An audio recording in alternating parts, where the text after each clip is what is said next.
Juice WRLD's mother, Carmela Wallace, joins us here in studio for her first interview on national television since her son's passing. Thank you so much for being here with us today.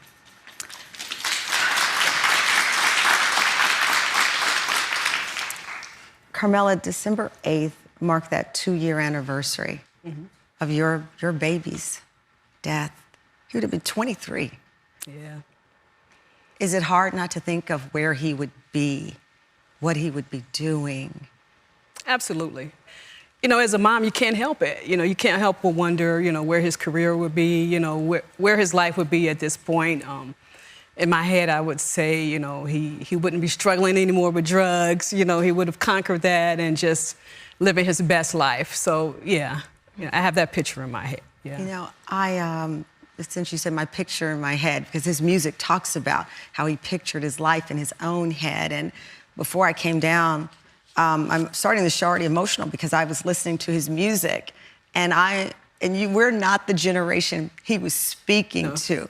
He was speaking to those tens of thousands of kids around the world who came to hear him, specifically hear him talk about his struggles. He didn't hide his mental health battles, his addiction battles.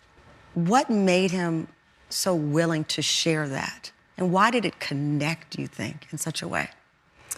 Well, in high school, he had therapy because he had impulsive behavior. So I had him see a psychologist.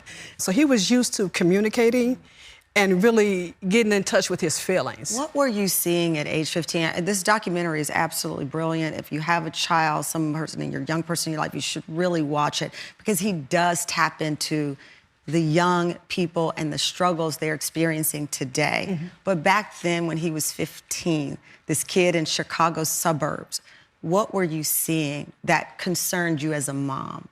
Impulsiveness. You know, it was just that self-control that he just didn't have, and focus, like in school. He hated school.